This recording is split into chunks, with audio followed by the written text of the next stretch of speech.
Sejam bem-vindos a mais um Saúde Desperta comigo, Gota Maranhão. Hoje vamos falar com Murilo Freitas sobre hipnose, espiritualidade, Kundalini e outras cositas más. Lembrando vocês curtirem o canal, aproveitar esse momento para indicar para quem você quer. Eita, esse assunto é massa, tal pessoa gosta, minha mãe gosta, meu amigo gosta.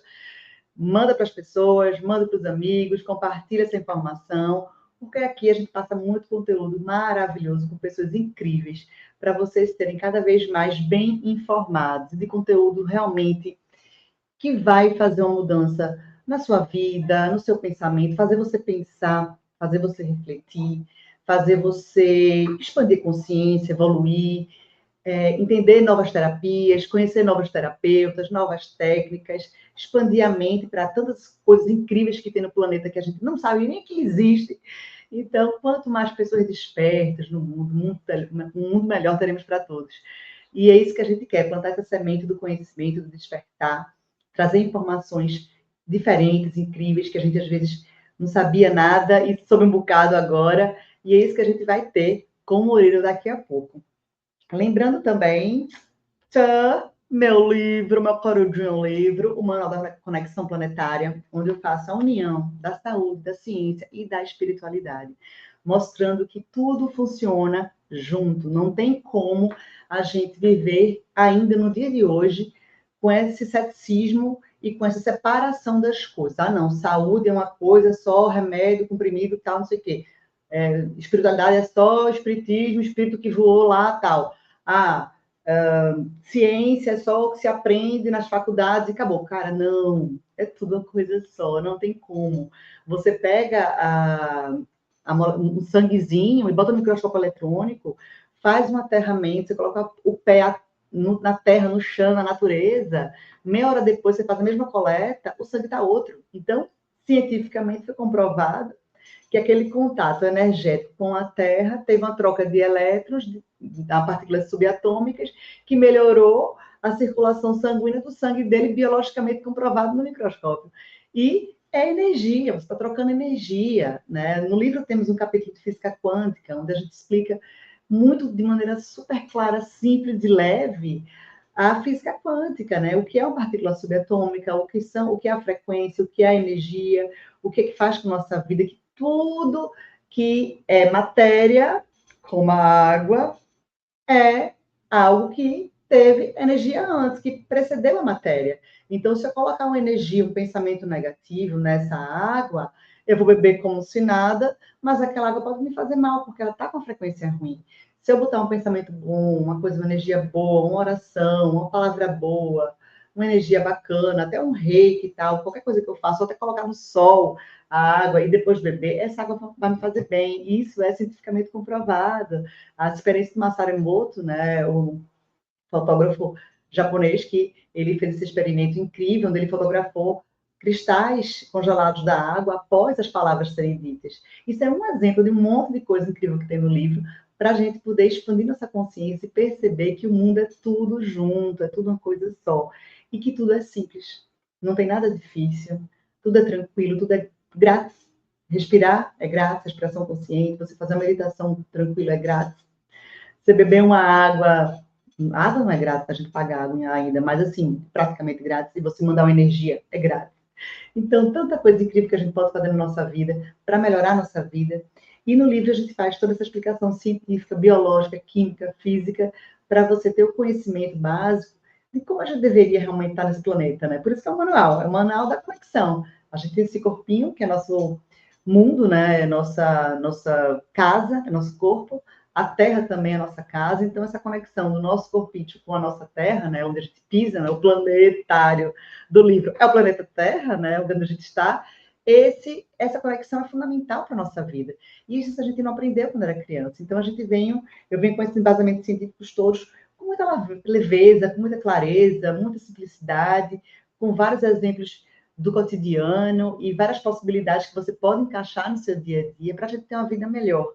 Porque o objetivo é esse, a gente viver com mais dignidade, com prosperidade, com leveza, com evolução espiritual, com conexão energética, e saber que tudo isso está na nossa mão. A gente tem tudo isso com a gente. E a gente é capaz de fazer tudo isso para nós mesmos. E com muita leveza e clareza, temos todo esse benefício da nossa própria natureza humana nesse planeta Terra. E o livro Conexão do Planetário, o Manual da Conexão Planetária, ele está na Amazon. O link você pode acessar pelo meu Insta, Guta Mentora Planetária. Quando você tem, na bio, já tem um link, você clica lá e já acessa essas informações todas, onde tem o livro primeiro, e também tem outro livro que é o livro infantil, que está aqui, que eu depois eu falo para vocês, que é meu xodó, o Manual da Conexão Planetária Kids, que é muito fofucho, e você consegue ter essas informações nesse link na bio do Guta Mentora Planetária, que também está na descrição desse vídeo aqui. E agora, finalmente, vamos chamar nosso convidado de hoje, o Murilo Freitas. Murilo, seja muito bem-vindo. Boa noite, Guta. Boa noite a todos. Obrigado aí pelo convite, né? Para esse bate-papo aí. O assunto é muito vasto, é muito intenso, mas bastante interessante. Dá para a gente tirar muitas dúvidas aí, né? Porque a hipnose ainda é uma coisa que deixa muita dúvida, muito medo, né? Porque as pessoas não conhecerem exatamente como é, né? Mas vamos lá. Então, estamos aqui para conversar, para trocar ideia. Exatamente. Gente, o Murilo, ele é hipnoterapeuta, ele é escritor, ele é professor, ele tem um conhecimento muito vasto em várias questões aí interessantérrimas. Mas antes de começar o assunto todo, fala também de você, como é que você começou com a hipnose, entendeu essa sincronicidade, essa junção que existe com a espiritualidade? Conta pra gente aí a tua história. Então, a hipnose é uma coisa que está presente na minha vida há muito tempo, né? Meu pai, ele era dentista na década de 60 e ele já fazia hipnose, né? Mesmo porque ele era militar. Então, os militares eles tinham um certo preparo na época, por incrível que pareça, né? Porque num caso de, por exemplo, de uma cirurgia, de emergência, né? Onde nem sempre os recursos estão disponíveis, né? Você consegue fazer o uso da hipnose através de uma técnica chamada anestesia analgesia, né? Onde você pode fazer uma cirurgia até a amputação de um membro, né? Sem a pessoa sentir dor e ela está conversando, né? Tem até um vídeo, não sei se você já viu, de um programa que passou no Fantástico há uns 10 anos, de uma senhora que ela tinha alergia à anestesia. E ela tinha um câncer de mama, né? Então ela tinha que extirpar o câncer, fazer uma mastectomia, porém não podia fazer porque ela tinha alergia à anestesia. E aí ela recorreu, né, à hipnose associada à eletroacupuntura, né? E foi feita uma cirurgia, foi feita uma mastectomia nela, o médico operando e ela conversando, né? Nesse caso, o médico não era hipnólogo, né? Então eles contrataram um hipnólogo que fez a indução, né? E o hipnólogo se manteve todo o tempo no centro cirúrgico, né? Controlando o transe, mas ela completamente, vamos dizer assim, lúcida, né? Aliás, isso é uma das primeiras coisas que as pessoas têm medo sobre a hipnose, né? Se vão perder a consciência, né? Se eu vou entrar na mente delas, né? E você também é hipnólogo, você sabe que não é bem assim, né? Durante o processo de hipnose, a gente não perde a consciência, a gente ouve tudo, a gente tem plena consciência do que está acontecendo, você não faz nada que seja contra a sua natureza, você não fala nada que você não queira falar, né? Eu sempre brinco dizendo o seguinte: se eu botar você em transe e disser para você assim, me dá a senha do banco, você na mesma hora sai do transe, né? Porque você não vai me entregar a senha do banco, né? Mas as pessoas têm esse receio, né? Elas acham que a hipnose vai deixar elas inconscientes ou que o hipnólogo vai entrar na mente delas, né? E isso não é verdade, né? A hipnose é um estado natural, né?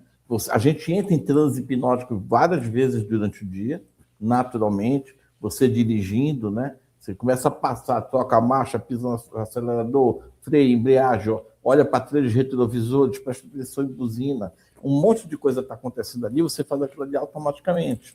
E às vezes você está tão distraído, às vezes lendo um livro ou dirigindo, se a pessoa chamar, você nem ouve. É um transe, né? Então, a hipnose ela é um foco muito grande que você dá em uma atividade e você se desliga do que está em volta. Mas no pior momento assim, que houver algum risco, alguma coisa, você vai sair daquele estado natural, né? Então, a hipnose não tem contraindicação. Ela pode ser aplicada para qualquer pessoa, qualquer idade, sem problema nenhum. Isso. Aliás, se você olhar meu Instagram, você vai ver que tem uma coisa bem interessante que eu tenho feito. Muita gente fala que, no caso da epilepsia, você não pode usar hipnose, né? Por quê? A epilepsia, ela é como se fosse uma descarga elétrica no seu cérebro, né? Que deixa você desconectado, descompasso. Você tem as crises epiléticas, né? E a hipnose, ela também provoca vamos dizer assim, vamos botar assim, bem popularmente falando, esse choquezinho dentro no cérebro da gente, né? Essa descarga elétrica lá. E todo mundo fala que hipnose não pode ser usada em epilepsia, né? E no meu último curso que eu dei aqui em São Paulo, eu levei uma paciente, né, que ela tem crise, ela foi diagnosticada com epilepsia aos 4 anos de idade, hoje ela já tem mais de 30, né?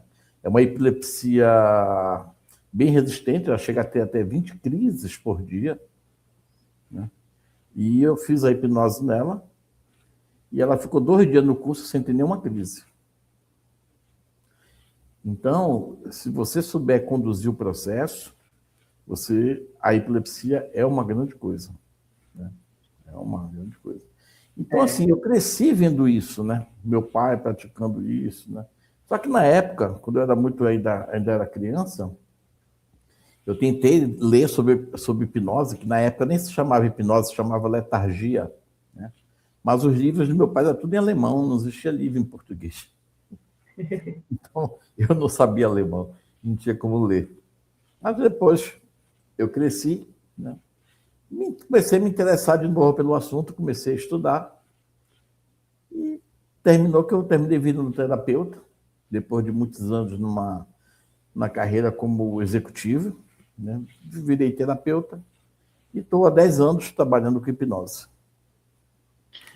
Que maravilha, é um chamado, né? Porque eu também sou dentista, você fala, né? Eu acho engraçado porque eu sou dentista, eu fui militar 9 anos e eu me tornei hipnoterapeuta por causa de um paciente que também tinha alergia à anestesia. E eu dizia, meu Deus, eu preciso ajudar aquela paciente. Muita gente tem também crise de pânico, Sim, um ansiedade. motorzinho, né? Motorzinho. O barulho, chora, a pessoa de branco, vê a agulha. Então, tem muitos traumas. Algumas pessoas choravam, entravam no consultório chorando. Meu Deus do céu. Eu fazia todo aquele meu jeitinho acolhedor, tal, não sei o quê, mas às vezes eu via que eu podia ajudar um pouco mais do que somente com um jeitinho acolhedor, né? Não só sendo amável. Eu acho que a ferramenta da hipnose era algo que poderia realmente ser muito boa, né? Na produção do consultório, no atendimento dos pacientes. Aí eu fiz o curso para justamente poder trazer esse conforto a mais para os pacientes no consultório, e eles realmente adoram, né? Os pacientes que eu aplico a hipnose são geralmente necessários, e eles ficam muito felizes. E tem muito isso. As pessoas diziam, meu Deus, você vai me cobrar mais. Ele vai pedir a senha do banco ou um cheque, faz tempo que eu faço um cheque em branco. Eu digo, cara, primeiro, eu não sou uma pessoa de má índole, para começar, né? Eu jamais faria isso como um ser humano que eu sou. Segundo, a hipnose não é capaz disso, porque você tem total consciência do que você está fazendo. Você está testando o subconsciente, você está num momento de relaxamento profundo e você volta quando você quiser. Não é porque eu estou falando volta no 1, eu faço 3, 2, 1, você volta no 1, você volta no 3 se você quiser. Você volta na hora que você quiser. Na hora que você quiser. Agora tá tão gostosinho lá aquele relaxamento, né? Você tá tão bem lá, tranquilo, que você não quer voltar tão rápido. Aí termina voltando só quando a gente comanda, volta agora, porque amiga, acabou, né? Tá bom, vou voltar. Mas o processo é muito agradável. As pessoas gostam de ser hipnotizadas, é muito tranquilo.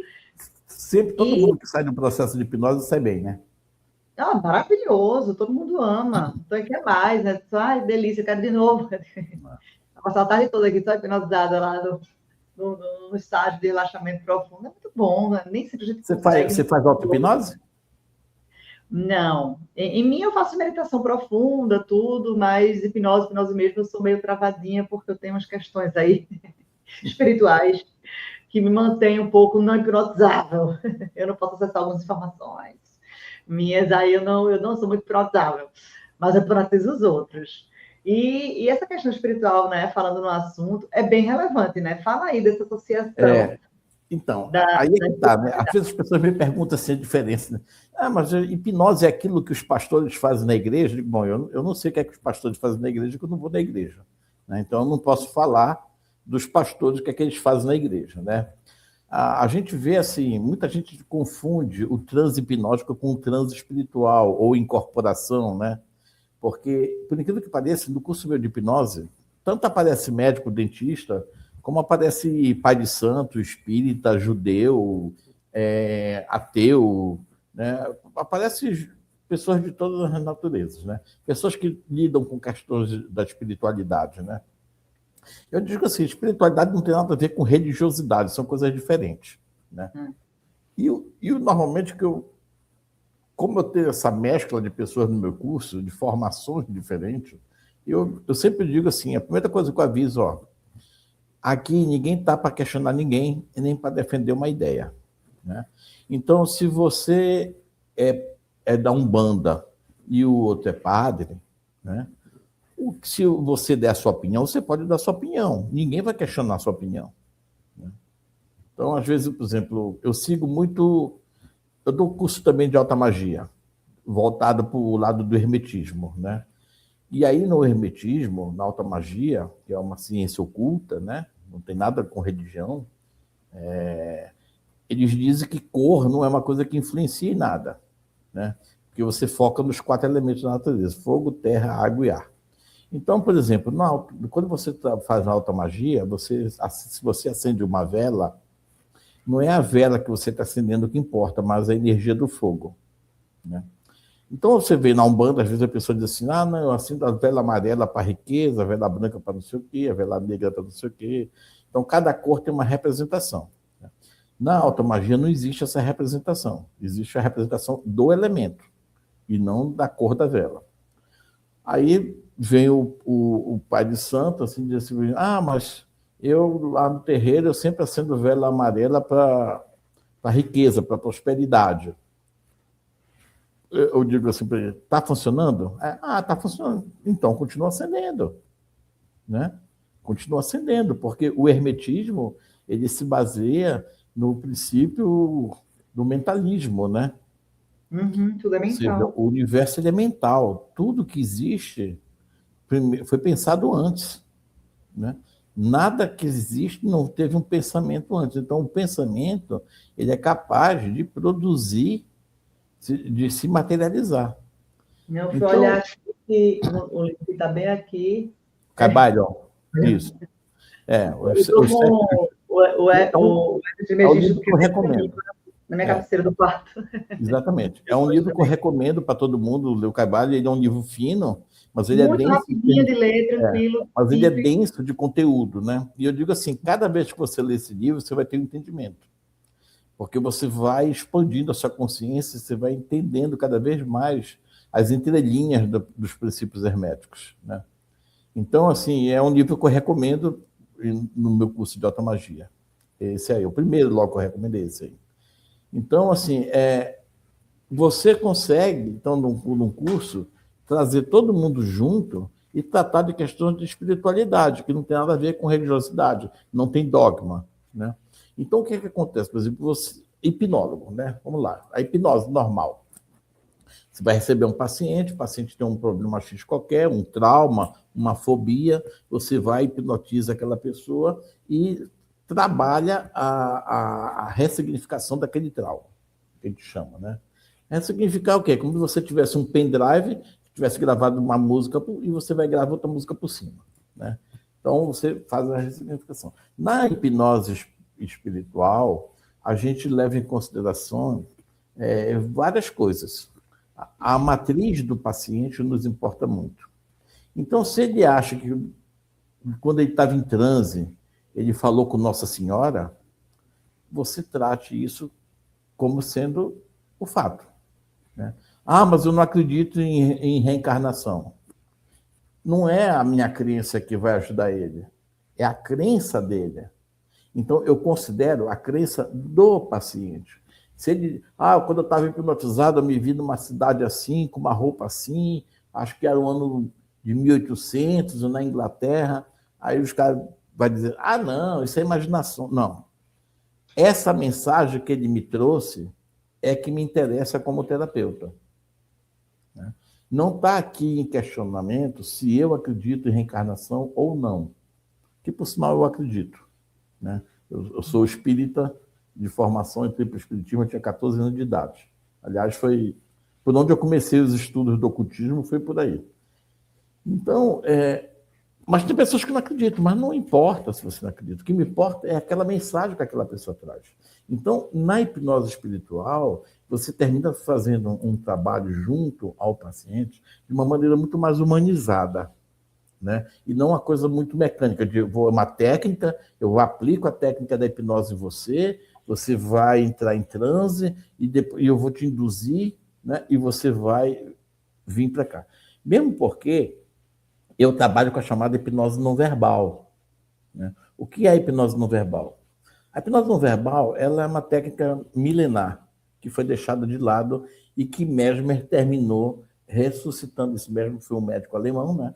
Que ressuscitando essa técnica que ficou conhecida como mesmerismo. Né? Então, na hipnose clássica, né? O paciente entra na sala, você diz, sente-se nessa poltrona, descruza as pernas, fique relaxado, feche os seus olhos. Imagine que nesse momento você está passando por uma sala, que essa sala tem várias portas. Então você vai contando uma história para ele, né? E você vai induzindo ele em alguma questão e depois você faz uma interpretação dos fatos, de tudo aquilo que aconteceu como terapeuta para trabalhar a parte da terapia. Muito bem. É eficiente? É eficiente. Toda técnica de hipnose é eficiente. Na hipnose não verbal, você não fala nada. Você simplesmente coloca a pessoa no transe, né? Através do quê? Do magnetismo, que é essa energia que permeia o corpo. E todos nós temos magnetismo, né? É uma energia que permeia o corpo da gente. Né? Você tem a fascinação, que é a técnica de olhar para a pessoa, é uma maneira de olhar, chama-se fascinação mental. Né? Não tem nada a ver fascinação, essa fascinação não tem nada a ver com a fascinação de atração sexual. Não, um homem hétero fascina um homem hétero, não tem nada a ver uma coisa com a outra. Tá? É o magnetismo mesmo, né? Então, o magnetismo, a fascinação, e a terceira coisa que eu acho mais difícil é o estado de presença. Né? O que seria o estado de presença? Eu e você aqui agora, só interessa eu e você aqui agora. Eu não posso estar aqui com você, conversando com as pessoas que vão nos ouvir, né? E está pensando no boleto que está vencido amanhã. Não.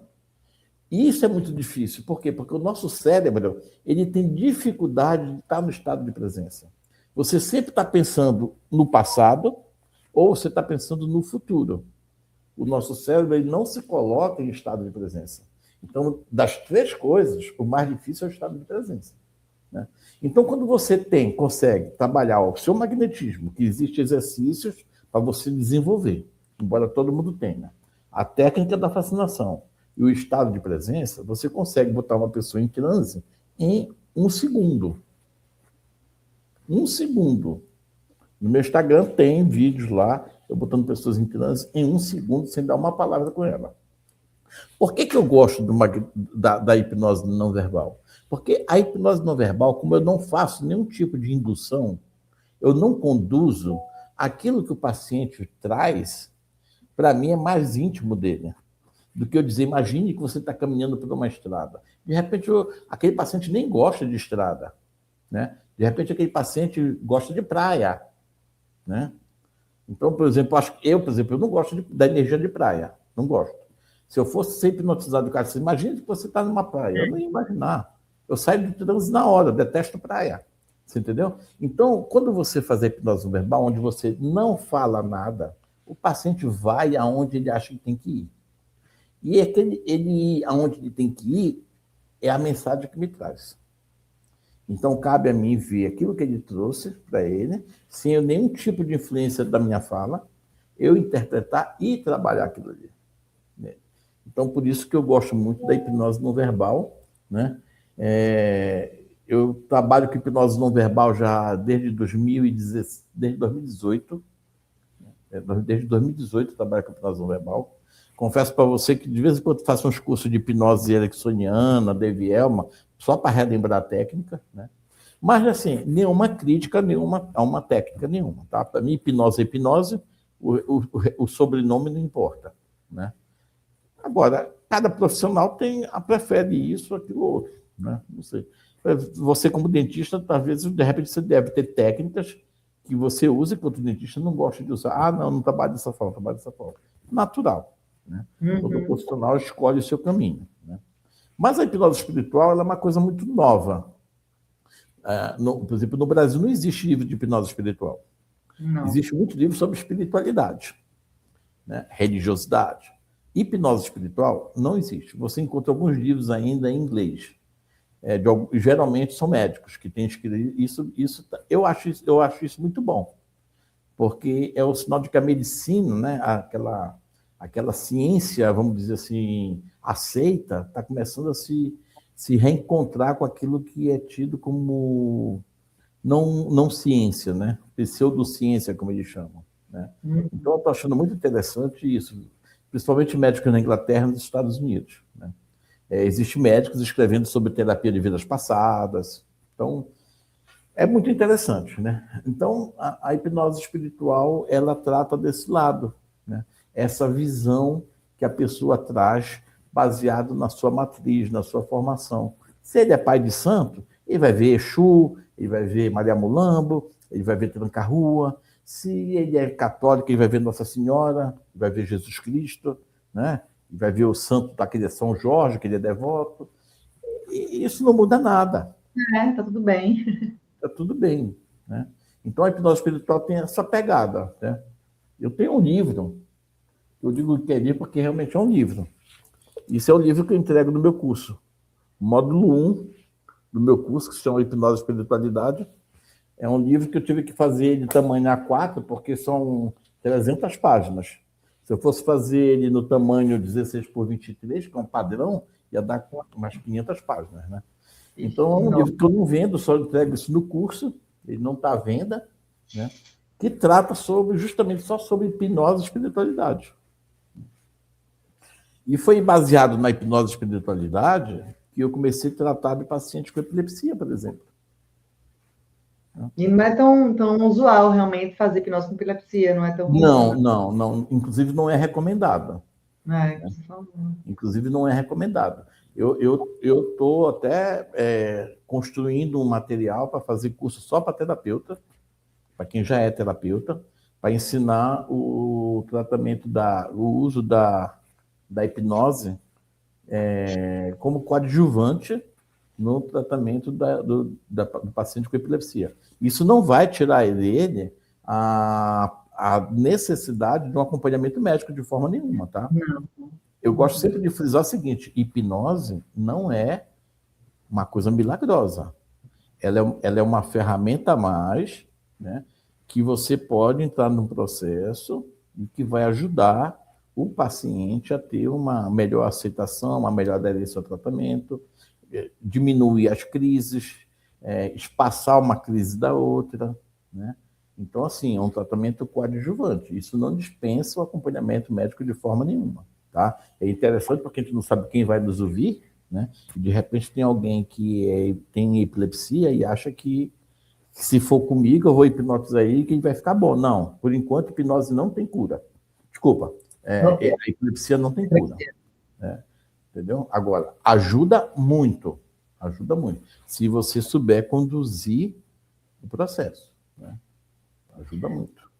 É muito interessante as possibilidades. E o que você falou de respeitar tal, a religião tal, eu achei fantástico, porque isso é o que deveria todos fazer. Isso é uma questão muito ética, né? De muito respeito e acolhimento à pessoa que está sendo conduzida ali de maneira muito, muito nobre, muito correta, digna de sua religiosidade, seu respeito. Mas que a gente olha assim, meu Deus, a pessoa tem cada crença, mas quem sou eu para julgar as crenças daquela pessoa? Eu não posso pensar assim, né? Eu tenho que fazer o meu trabalho, né? Você fazer, os terapeutas em geral, fazer seus trabalhos, conduzir a sua técnica, né, com perfeição, com preciosidade, para ter um resultado correto independente da crença da pessoa que está lá. E se eu disser que viu um ET, que viu Nossa Senhora, ok, tá tudo certo.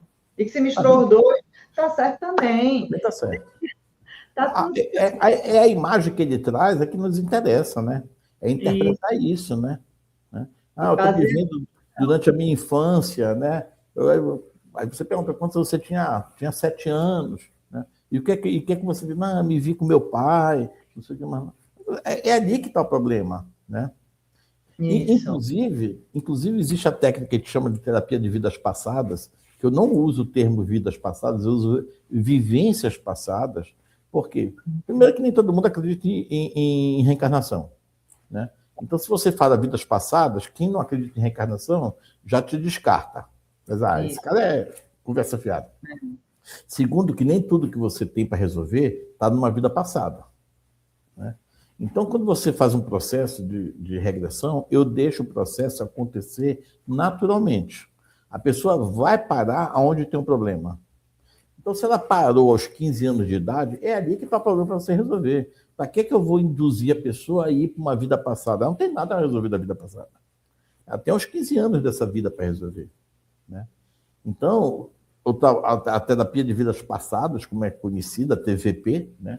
E o que eu chamo de vivências passadas, eu não faço ela de forma induzida. Eu deixo que ela aconteça naturalmente. Se você não regredir, é porque você não tem nada para resolver. Entendeu? Não puxou, né? O subconsciente não puxou a informação. Oi? O subconsciente não puxou a informação, então não tem. Puxou.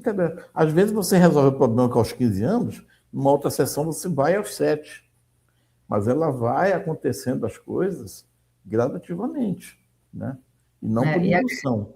Isso, e a questão espiritual é bem interessante, porque tem muito a ver a associação de várias coisas da energia, de espiritualidade, associado a isso, mesmo que a pessoa não acredite ou não, mas é energia, né? Tem relação do mesmo jeito e tem influência sobre aquela pessoa.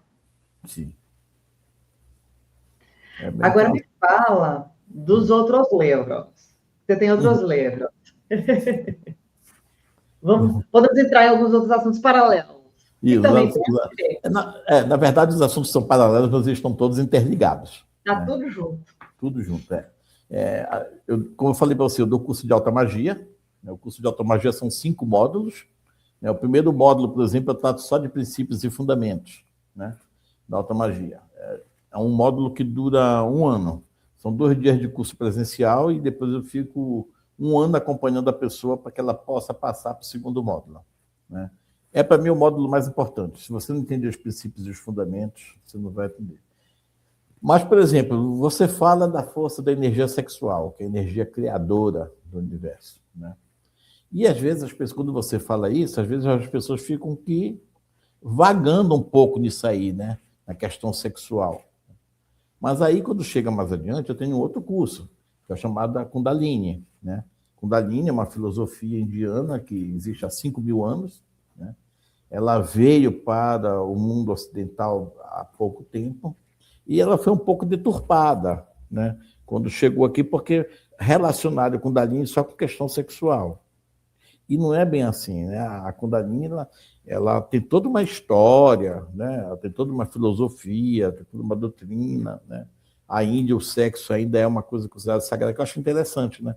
Que existe aquela questão de que são extremamente machistas, que as mulheres não são tão respeitadas lá, mas, ao mesmo tempo, eles têm essa questão que o lado sexual, para eles, o sexo é uma coisa sagrada.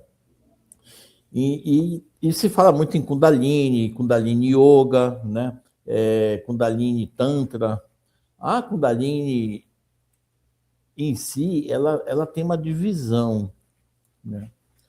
Ela se chama Kundalini da mão direita, Kundalini da mão esquerda. Ou Kundalini, o caminho da luz, ou o caminho da sombra, né? E também se chama Kundalini negra, tem vários nomes, né? Eu nem gosto muito desse nome Kundalini negra, porque a maioria das pessoas acha que, quando você fala Kundalini negra, já associa com magia negra, né? E eu digo para os meus alunos, magia não tem cor, magia tem intenção. A magia que você ensina é a mesma. Se você vai usar para o bem ou para o mal, né? É uma outra situação, mas a magia é a mesma, né? E parece que quando você fala dessa conotação de magia negra é coisa ruim, magia branca é coisa boa, né? Hoje em dia está até perigoso de falar esses termos, Isso. né? Então, assim, eu não gosto de falar. Então, eu falo alta magia e baixa magia, né? Então, assim, a alta magia é você trabalhar sempre para fazer o bem das pessoas. A baixa magia é qualquer coisa que engane os outros, vamos dizer assim, né? E a Kundalini Negra, que é o nome mais utilizado, não existe no Brasil livro sobre Kundalini Negra, né? E eu fui pesquisar, consegui, achei várias fontes aí, eu pertenço a alguma ordem, e na ordem eu tenho vários acessos a algumas informações, e eu descobri que a Kundalini Negra não tinha nada de mal, né? Na Índia, inclusive, você começa estudando a Kundalini Negra, né? Imagina assim, para você entender qual a diferença da Kundalini Negra, ou vamos dizer assim, a Kundalini da Lua e a Kundalini branca, que seria a Kundalini do Sol. Vamos falar assim, tá? Uhum. Imagina que você está no meio de uma escada. Se você sobe, você faz a Kundalini do Sol, a Kundalini da Luz, é uma ascensão espiritual para encontrar o divino. É uma coisa extremamente espiritual, muito mais suave, que é a Kundalini muito usada dentro dos yogis. Os yogis, eles praticam muito essa Kundalini, né? Se você desce a escada, você desce para o seu interior, para a sua escuridão, para os seus medos, para os seus traumas, né? O correto é você começar pela Kundalini Negra, porque você não pode querer ascender sem primeiro se resolver. Eu não posso me propor ir em direção ao divino se eu estou cheio de problemas aqui dentro de mim para resolver, né? Mas como a Kundalini Negra é uma Kundalini mais material, ela tem muito mais coisa que a questão sexual, né? Se eu começasse a tratar a Kundalini no Brasil pela Kundalini Negra, né, as pessoas iam achar que eu faço a mesma coisa que muita gente faz aí. Existe Então, muita crença limitante errada, né, sobre as coisas. exatamente. E a Kundalini Negra é muito mais complexa. Tanto é que Kundalini Branca, eu tenho um livro, esse aqui. O Despertar da Kundalini, um guia para a ascensão espiritual. Esse é vendido na Amazon, é vendido no Mercado Livre, em vários lugares. Aliás, esse livro meu está em segundo lugar na Amazon, tá? Parabéns. Só perde para o livro do Jung, mas aí seria muita pretensão minha ganhar do Jung, né? Então tá bom. Ficar só atrás do Jung tá bom. Tá ótimo.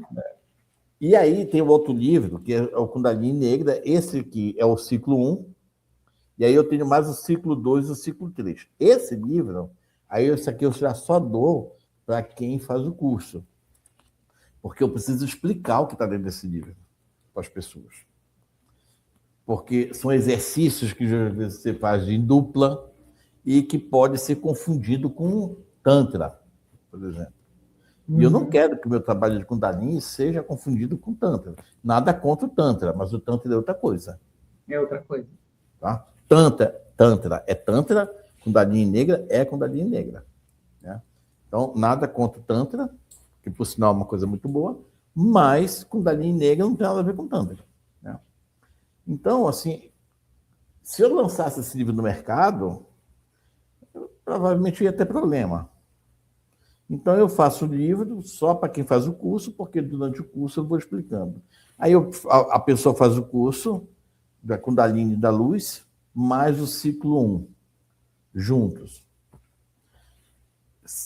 Dependendo da pessoa, aí ela é convidada para fazer o ciclo 2 e o ciclo 3, né?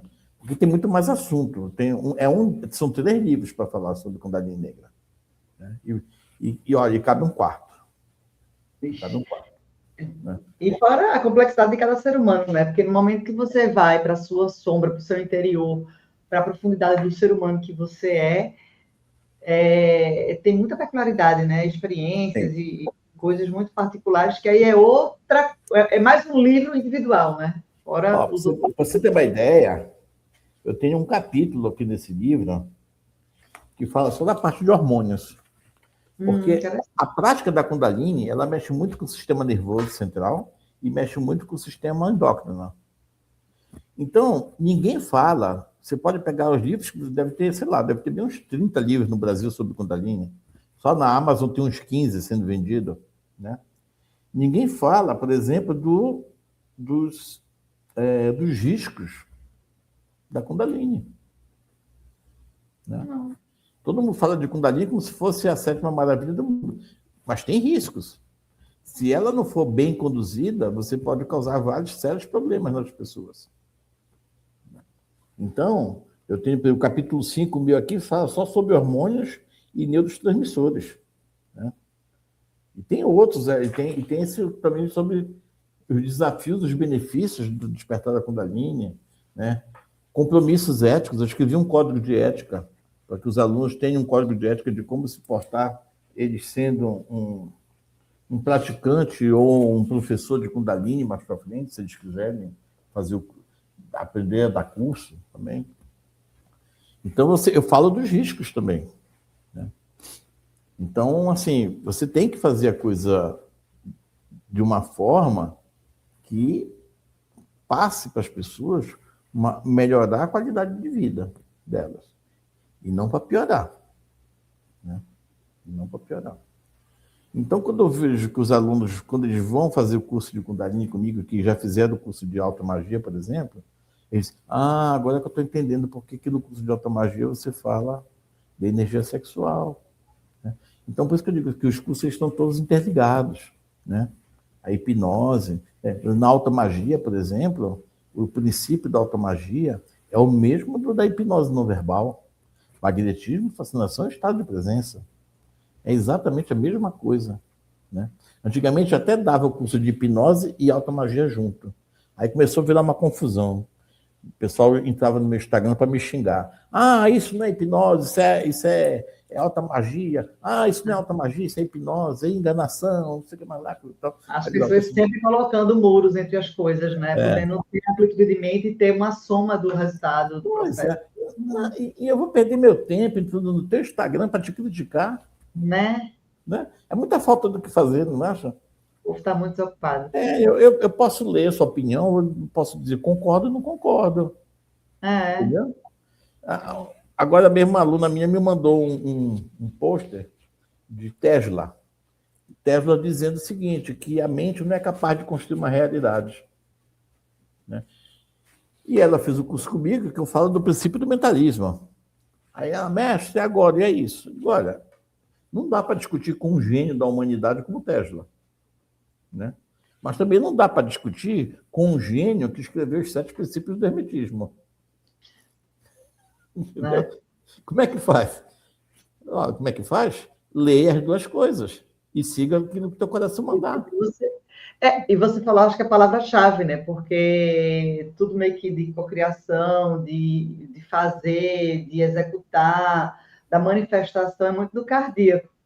Sim. Então, escuta que o coração manda mesmo, porque geralmente quem está manifestando as coisas é o cardíaco, né? É aquela energia vital que você vem. Eu acho, na minha opinião, né, me metendo assim, né, com muita ousadia entre Tesla e os conceitos herméticos, mas eu acho que a gente cria na mente, através de uma consciência que nos comanda, né, de algo superior que nos comanda, nossa mente processa aquela informação e deseja aquela coisa, executar. Mas se você não tiver a intenção daquilo ali, a energia realmente para aquilo acontecer, aquilo vira só uma coisa da mente, mas não é desenvolvido ou manifestado. Né? Quando você soma a mente com a intenção, que aí eu entendo como coração, né? Aí sim aquilo acontece, mas também pode a pessoa achar que a intenção pode estar aqui. Na minha opinião, a intenção está aqui, mas a intenção pode estar aqui também, e está junto associada com o mental, porque se você não raciocinar, só querer, mas você não raciocinar, você também faz, né? É uma coisa que tem que estar aqui junto. Eu sempre digo para eles o seguinte, todo mundo vai chegar. Não importa o caminho que você escolher, você vai chegar. Uns vão chegar primeiro, outros vão chegar depois, mas o que é importante é que você chegue. Então, assim, escolha aquele caminho em que você se sinta mais confortável, aquele caminho que você se sinta mais agradável, né? Aquele caminho que você põe mais fé. Esse é o teu caminho, entendeu? Não dá para todo mundo andar pela mesma via. Não, impossível. Entendeu? Agora, me fala vou até fazer uma pergunta talvez um pouco complicadinha, mas se for possível, o que for possível ser falado nessa pergunta. A questão da espiritualidade na Kundalini, em termos de energia, de dissipação de energia, de proteção energética, essa parte espiritual, com a Kundalini, porque, como você falou, é praticamente um estado hipnótico, porque você está num foco específico, né, daquele exercício. E a questão espiritual, neste momento, como é que você conduz esse Então, sujeito? na verdade, hoje você encontra explicações até na neurociência, né? A neurociência é uma coisa que surgiu, é nova, muito recente, anos 90, né? Mais ou menos, começou a se falar em neurociência. Né? Eu lembro essa questão até das energias, né? Dessa troca de energia. A Kundalini tem uma coisa interessante. Vamos supor que você está praticando um exercício de Kundalini, né? Com um certo apelo sexual, vamos dizer assim, ninguém fica nu em Kundalini, né?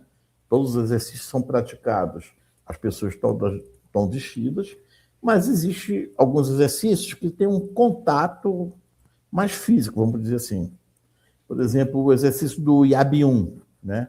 Que o Yabium significa pai e mãe, sol e lua, masculino e feminino, positivo e negativo. É a fusão dos polos, né?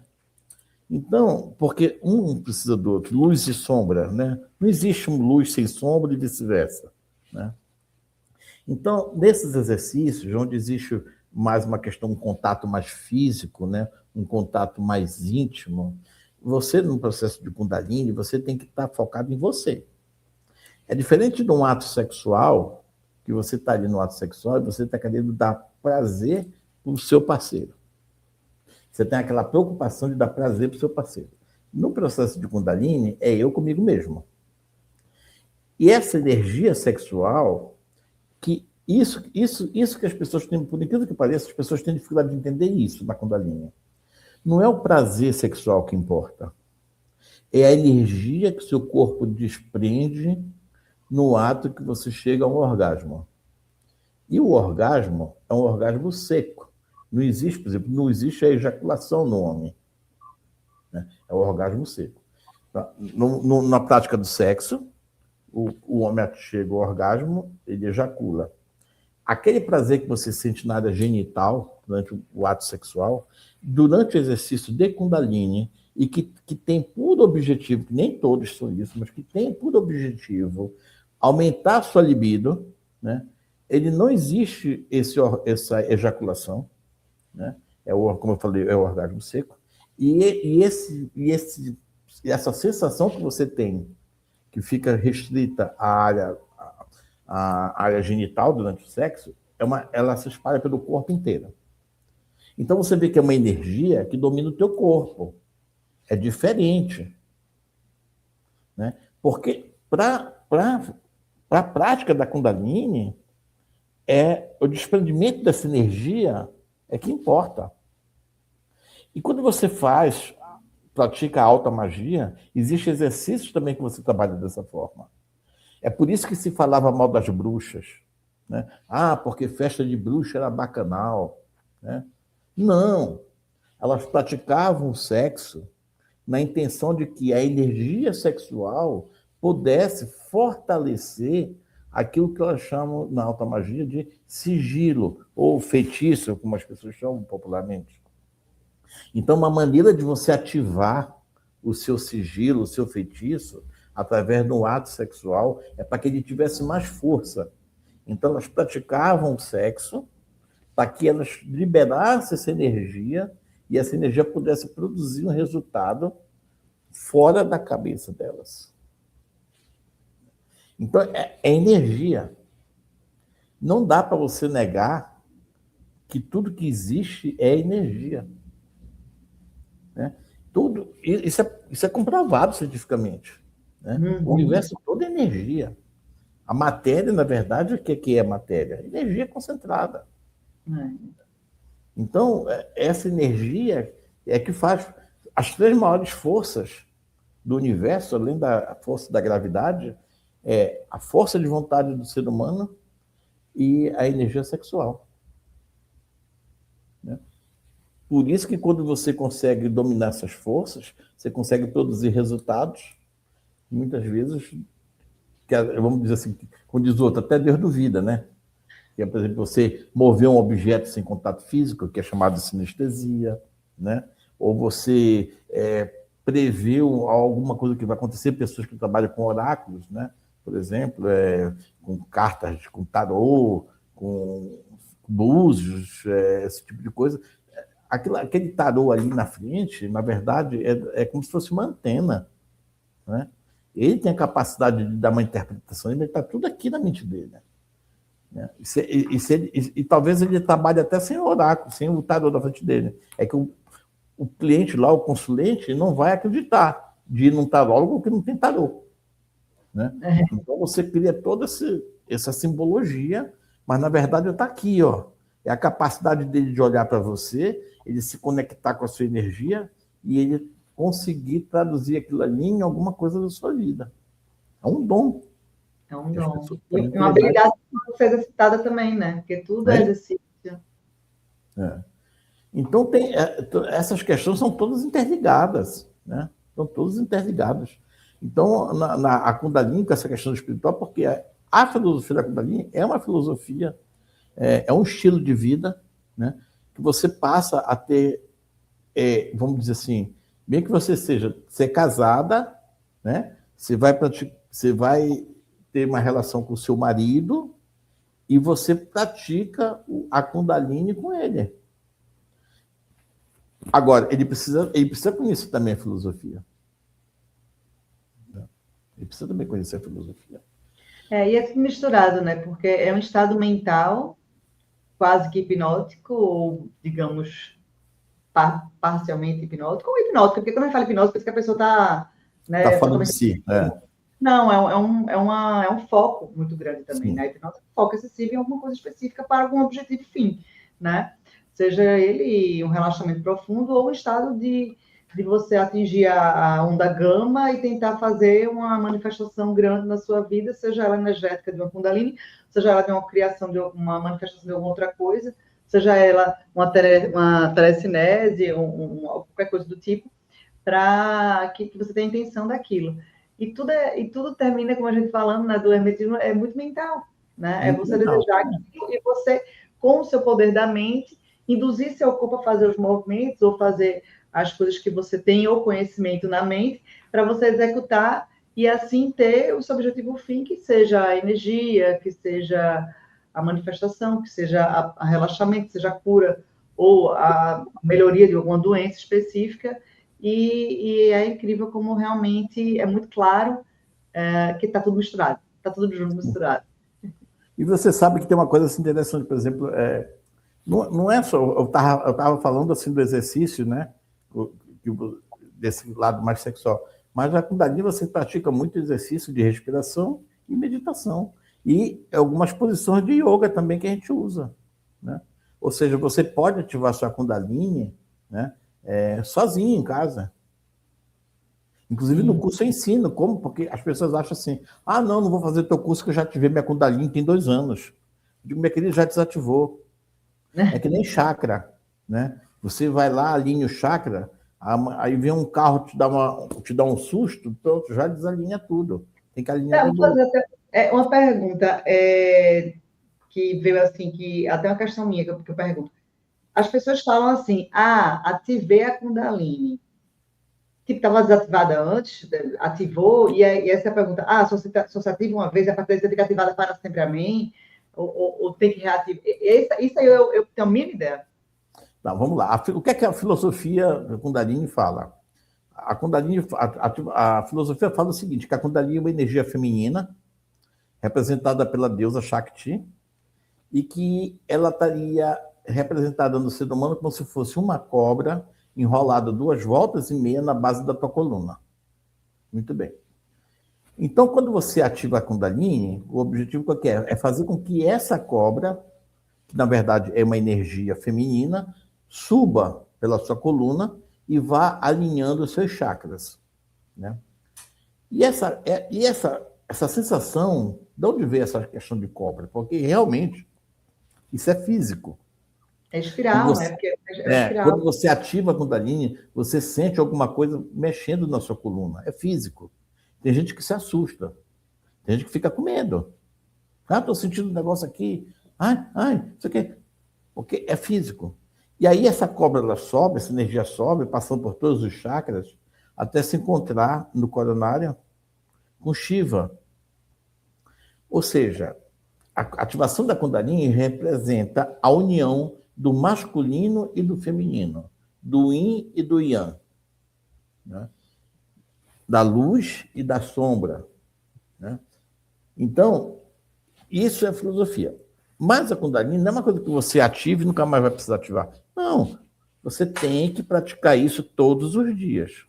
Então, no curso, eu dou vários exercícios que você sai do curso com a Kundalini ativada, né? E em casa você continua praticando aquela ativação de Kundalini todos os dias, né? Ah, como é que eu sei que eu ativei a Kundalini? Primeiro, você vai sentir, como eu falei, você vai sentir essa cobra subir pela sua coluna. Segundo, é muito normal que você sinta, depois do curso, dor de cabeça, insônia, dor no cardíaco, dor na coluna, né? Resumindo, o que não é normal, você não sentir nada. Se você chegar segunda-feira e disser para mim assim, não estou sentindo nada, você não ativou a Kundalini. Porque está mexendo no seu organismo, né? Na sua biologia. Então, é Como eu meio que disse até para você, o DNA, né? mexe no sistema nervoso central e mexe no sistema endócrino. Tem vários casos, é comum, não é raro, é comum. Mulheres que estavam assim já há um tempo sem menstruar, mais de ano, mais de 2 anos sem menstruar, voltar a menstruar na segunda e na terça-feira. Mexe com o É, sistema endócrino, entendeu? e é um equilíbrio, né? Porque, na verdade, quando você faz, e se você puxa esses dois lados, você equilibra aquele organismo, né? Aquele Sim. ecossistema todo biológico daquele ser. Alinha tudo. Alinha Então, é tudo. uma cura, de certa forma, também, né? É uma cura, uma É. autocura, né? Uma E, cura. Nosso corpo é muito inteligente, né? Eu acho muito lindo isso, porque a nossa São biologia é sabedoria capaz de... milenares, a gente nem sabe de onde é que veio esse conhecimento, né? A gente É. tem registro de 5 mil anos de Kundalini na Índia, mas a gente não sabe se começou há 5 mil anos, nem se foi na Índia, né? Tem muita gente que fala que pode ter sido na China, naqueles monges do Tibete, tem outras teorias que falam que veio do Japão, né? Ninguém sabe a origem desse conhecimento, entendeu? É muito antigo, não tem como Nossa, precisar. é muito assunto. A gente vai ter que marcar outro dia só para falar de Kundalini, todos esses negócios, porque o tempo voou, Murilo. Fiquei super feliz. Agora, fala para o pessoal o seu contato, onde acessa os livros, todos os links que o Murilo for falar, eu vou colocar na descrição do vídeo. Então, quem viu, massa. Quem não viu, vai na descrição, só clicar lá que vai estar o link para acessar. Mas ele já vai dizer aqui o link dos livros e dos cursos também, né? E também deixar Então, o terapia individual, né? o livro, o que tá à venda, está na Amazon, no Mercado Livre, qualquer livraria dessas grandes redes de livraria tem fisicamente, mas na internet a gente sabe que é mais barato, né? Eu não tenho eu não tenho o e-book dele, é só no livro físico, tá? Os outros livros que eu mostrei para vocês é só quando faz o curso, né? Então, esse livro aqui, O Despertar da Kundalini, o guia para a Ascensão Espiritual, esse sim, você encontra para a venda. Em todos os sites de livraria você tem. O livro de Hipnose e Espiritualidade e Kundalini Negra, só quando você faz os cursos. Também os livros de automagia, né? Só quando você faz os cursos. Os cursos presenciais é São Paulo. Todo curso meu é presencial e nem sempre são em São Paulo. Tem em outros lugares. Tem, mas normalmente em São Paulo. Nos outros lugares, geralmente eu faço 1 ou 2 vezes por ano. Belém, Salvador, Brasília, Goiânia, Belo Horizonte. Vou fazer um agora em Passo Fundo, né? Final de março vai ter em Passo Fundo, no Rio Grande do Sul, né? A turma já está indo bem, a turma lá. É a primeira vez que eu vou dar curso lá no Rio Grande do Sul. No meu Instagram você tem as informações do curso, tá? No meu Instagram, eu não sei, eu preciso ver qual que é o meu Instagram. Vamos lá, ver o Insta O meu para ter a... Insta, Ah, vamos lá. É Murilo C. Freitas Terapeuta, Murilo com 2 L, tá? certo. Murilo C. Freitas Terapeuta. Ou então você pode entrar em contato comigo pelo WhatsApp, 11 96770 6770. Eu que respondo. Respondo todo Olha, mundo. então perfeito. Aí, ó, Respondo todo mundo. No mesmo dia, 99% das pessoas eu respondo no mesmo dia. é igual a mim, né? Então, Mas a gente é rápido. A gente é eu rápido na faço, reunião do feedback. eu faço questão de responder todo mundo pessoalmente. Não é um WhatsApp comercial que fica comigo, então eu que faço questão de responder. Tá? Então, os cursos você pode ter acesso pelo Instagram, tem o meu site também, muriloterapeuta.com.br, e tem meu celular. Né? Perfeito. Todos os contatos aí na descrição. Vocês que tiverem curiosidade, vontade, sentir, e assim, entender com um profissional que de fato tem uma conduta muito ética, tanto nessas duas condições, né, tanto na hipnose quanto na questão da Kundalini, que a gente sabe que, infelizmente, as pessoas não conduzem tão eticamente, alguns, né, não conduzem tão eticamente esses dois lados, e o Murilo foi super maravilhosamente bem falado para mim. Eu digo, eu tenho que falar com o Murilo, tenho que trazer o Murilo aqui para ele falar. Eu fiquei super feliz, muito honrada, muito obrigada pela entrevista, pelo esse bate-papo, pelos esclarecimentos todos e também pela sua conduta tão ética e nobre nesse trabalho, que só faz engrandecer e melhorar o ser humano como um todo, né? Mentalmente, biologicamente. É uma maravilha. Então, meu querido, muito obrigada. Um beijo grande. Guta, muito obrigado a você também pelo convite. Eu adoro falar sobre isso aí. E sempre que você quiser marcar, a gente se coloca à disposição. Se alguém teve curiosidade de fazer alguma pergunta que a gente não tratou do assunto, pode mandar aqui pelo WhatsApp que eu respondo todos vocês. Tá bom? Muito obrigado. Até uma próxima vez, se Deus quiser. Tamo junto. Maravilha. Um beijo enorme. Beijo, Obrigada. fique com Deus. E até a próxima. Até mais. Também.